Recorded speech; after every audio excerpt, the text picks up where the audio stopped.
Telangana PCC రాజకీయ వ్యవహారాల committee సమావేశం పీఏసీ మీటింగ్ కొనసాగుతోంది.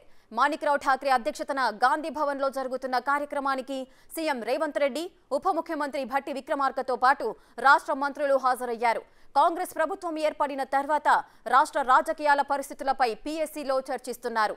అనంతరం నామినేటెడ్ పోస్టులు భర్తీ వంటి అంశాలపైన చర్చ జరిగే అవకాశం ఉంది.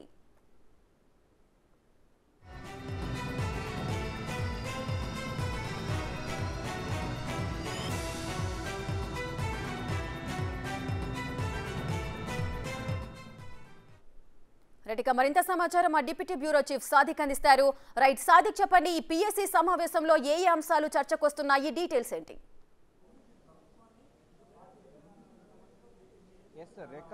గాంధీ భవన్లో కాంగ్రెస్ పార్టీ రాజకీయ వ్యవహారాల committee PAC political affair committee సమావేశం ఇంకా కొనసాగుతూ ఉంది. ప్రధానంగా 4 అంశాల ఎజెండాగా ఈ యొక్క పొలిటికల్ అఫైర్ కమిటీ మీటింగ్ కొనసాగుతుంది. అయితే కాంగ్రెస్ పార్టీ అధికారంలో తీసుకొచ్చినటువంటి ఘనత తెలంగాణ సమాజానికి ఉన్న నేపథ్యంలో తెలంగాణ సమాజానికి అందరికీ కూడా పేరు పేరున కృతజ్ఞతలు చెప్తూ, అభినందనలు చెబుతూ తీర్మానం చేశారు. అంతేకాకుండా కాంగ్రెస్ పార్టీకి గెలుపు కోసం పాటుపడినటువంటి ఏఐసీసీ అగ్రనేతలందరికీ కూడా అభినందన తెలుస్తూ తీర్మానం చేయడం జరిగింది. దీంతో పాటుగా ఇక ప్రధానమైన అంశాలు చూసినట్లయితే వచ్చే నేపథ్యంలో ఇదే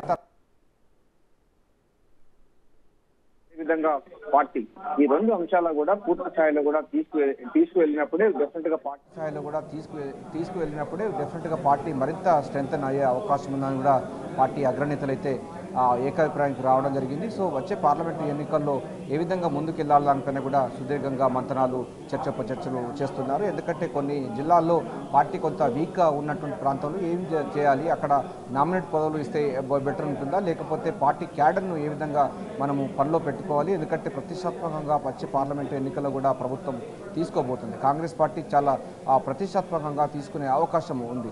సో వచ్చే పార్లమెంటు ఎన్నికలకు ఇదే తరహా అయినటువంటి విధానంతో ముందుకు పోవాలని కూడా పీఎస్సీ సమావేశంలో చర్చ కొనసాగుతుంది. ఇక మాణిక్రావు ఠాక్రే పీఎస్సీ చైర్మన్ ఆయన స్పష్టం చేయడం జరిగింది. తెలంగాణ సమాజం పూర్తి స్థాయిలో కూడా మనం ఇచ్చినటువంటి 6 గ్యారంటీలు కానీ అదేవిధంగా అభయస్థం మేనిఫెస్టోను పూర్తిగా నమ్మారు, వారందరికీ కృతజ్ఞతలు తెలియజేశారు. అంతేకాకుండా ఈ 6 గ్యారంటీ స్కీమ్స్ కూడా అమలు పరుస్తుంది ప్రభుత్వం అని కూడా స్పష్టం చేశారు. ఇప్పటికే మహాలక్ష్మి స్కీమ్లో ఉన్నటువంటి ఉచితంగా ఆర్టీసీ బస్సులో ఫ్రీ ప్రయాణం పైన కూడా పార్టీ తీసుకున్న నిర్ణయం, అంటే ప్రభుత్వం తీసుకున్న నిర్ణయం పార్టీ నాయకులు కూడా విస్తృతంగా ప్రజలకు తీసుకువెళ్లాలన్నటువంటి అభిప్రాయం కూడా రావడం జరిగింది. అంతేకాకుండా చేయూత సంబంధించినటువంటి 6 గ్యారంటీ స్కీమ్లో భాగంగా 10 లక్షల రాజు ఆరోగ్యశ్రీ సంబంధించినటువంటి పథకం కూడా ఉంది. అది పూర్తి స్థాయిలో కూడా ప్రభుత్వం తీసుకున్నటువంటి ఈ కార్యక్రమాన్ని పార్టీ నేతలందరూ కూడా క్షేత్రస్థాయిలో ప్రజలందరికీ తీసుకువెళ్ళాలి.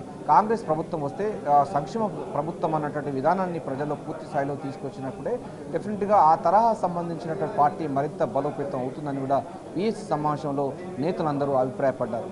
సో దీంతో పాటుగా పార్టీ కోసం అహర్నిశలు పనిచేసినటువంటి వాళ్ళందరూ కూడా నామినేటెడ్ పదవులు కూడా ఇచ్చే లక్ష్యంగా కూడా చర్చ కొనసాగుతున్నట్టుగా అర్థమవుతుంది, తెలుస్తోంది. ప్రధానంగా చూసినట్టయితే పార్టీ సీట్ల కోసం ఆశించి భంగపడినటువంటి వారికి ప్రభుత్వం ఏర్పడిన తర్వాత వారికి ఎమ్మెల్సీ పోస్టులు కానీ లేకపోతే కార్పొరేషన్ సంబంధించిన చైర్మన్ పోస్టు ఇతరత్ర సంబంధించినటువంటి నామినేట్ పదవులు ఇస్తామని కూడా గతంలో చెప్పినటువంటి అంశం ఉంది. సో దానిపైన కూడా వీరంత తొందరగా కూడా ఇచ్చేందుకు కూడా అటు పార్టీ అదేవిధంగా ప్రభుత్వంలో కూడా 2 రకాలుగా వాళ్ళందరూ కూడా ఆక్రమణ చేసుకోవాలి. తద్వారా పార్టీని మరింత బలం చేకూర్చే అవుతుంది. తద్వారా పార్లమెంట్ ఎన్నికల్లో విజయాన్ని సాధించవచ్చని కూడా పీఎస్ సమావేశంలో చర్చ కొనసాగుతుంది. రైట్ సాదిక్, అదేవిధంగా ఈ నామినేటెడ్ పోస్టుల భర్తీలో ఎటువంటి విధి విధానాలు అవలంబించే అవకాశాలున్నాయి? ప్రధానంగా రేఖ దీంట్లో మొన్న ఓడిపోయినటువంటి వారికి పదవులు ఇచ్చినట్లయితే మళ్ళీ ప్రజలకు దూరం అవుతారు అన్నటువంటి అభిప్రాయం కూడా ఇటు పీసీసీ వర్గాలు ఉంది, ఏఐసీసీ వర్గాల్లో ఉంది. వారికి కొంతకాలం పాటు వారు కాకుండా ఇతర సంబంధించిన 30 ఏళ్ళు 40 ఏళ్ళు పనిచేసినటువంటి కార్యకర్తలు, నాయకులు, ప్రజలతో మమేకమైనటువంటి వాళ్లకు ఇవ్వాలన్న అభిప్రాయం కూడా ఏఐసీసీ వర్గాలు చెప్తున్నమాట. సో వారి కనుక ఇచ్చినట్లయితే తద్వారా పార్టీ మరింత బలం చేకూరుతుందన్నటువంటి అంశం ఉండబోతుంది. సోషల్ ఇంజనీరింగ్లో భాగంగా అంటే మొత్తం ఎస్సీ, ఎస్టీ, బీసీ, మైనార్టీలు, మహిళలు ఈ రకమైనటువంటి అందరికీ కూడా ఆ సమపాలలో ఇచ్చే లక్ష్యం కూడా కాంగ్రెస్ పార్టీ నామినేట్ పదవులు కూడా ఇచ్చే అవకాశం ఉంది. దానిపైన కూడా పూర్తి స్థాయిలో కూడా ఇంకా చర్చ కొనసాగుతుంది. సో ఏదైనప్పటికీ మీరు చెప్పినట్టుగా నామినేట్ పోస్టులకు సంబంధించిన దాంట్లో కూడా విధి విధానాలు చూసినట్టయితే సోషల్ ఇంజనీరింగ్ చేసుకుంటూ అంటే అన్ని వర్గాలకు సబ్బండ వర్గాలకు సంబంధించిన పార్టీ కార్యకర్తలు నాయకులందరూ కూడా గెలుపు కోసం పాటుపడ్డారు. వారి యొక్క శ్రమ చాలా పెద్ద చాలా గొప్ప చరిత్రగా ఉన్నది.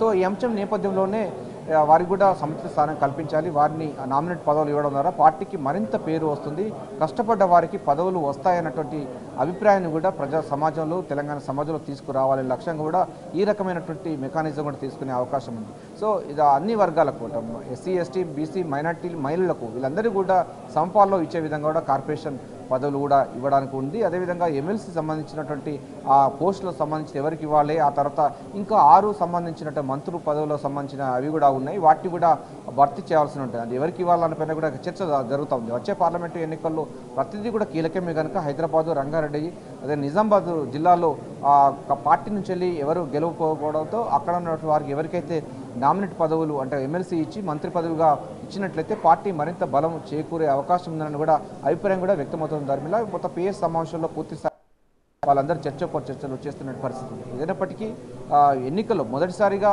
అంటే కాంగ్రెస్ ప్రభుత్వం మొదటిసారిగా ఈ పొలిటికల్ అఫైర్ కమిటీ రాజకీయ వ్యవహారాల committee Gandhi Revanth Reddy, deputy CM Mallu Bhatti Vikramarka, మంత్రులు ఉత్తమ్ కుమార్ రెడ్డి వీళ్ళందరూ కూడా హాజరు కావడం అన్నది ప్రాధాన్యత సంతరించుకుంది.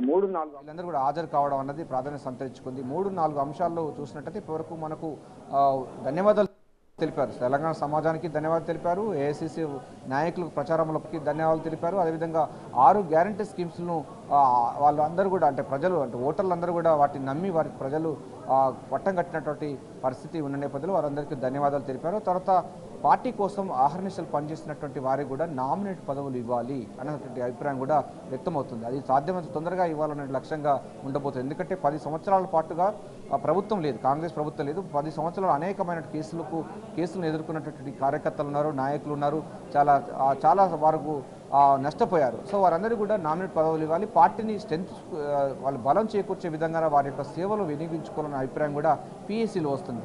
సో వచ్చే పార్లమెంటు ఎన్నికల్లో ఎట్లా మొత్తం షార్ట్ అనాలిసిస్ ఎక్కడ స్ట్రెంత్ ఉన్నాము, ఎక్కడ వీక్నెస్ ఉన్నాము, ఎక్కడ థ్రెట్స్ ఉన్నాయి, ఎక్కడ మనకు ఆపర్చునిటీస్ ఉన్నాయని దానిపైన పూర్తి స్థాయిలో కూడా మొత్తం అయితే చర్చలు కొనసాగుతుంది. సో వచ్చే పార్లమెంటు ఎన్నికల్లో గెలిపే లక్ష్యంగా ఏ విధంగా మనం ముందుకు వెళ్ళాలనే లక్ష్యంగా మాత్రం మొదటి పిఎస్సీ సమావేశంలో చర్చలు కొనసాగుతుంది. రేఖ. Right. Thank you, Sadiq. Thanks for the live updates.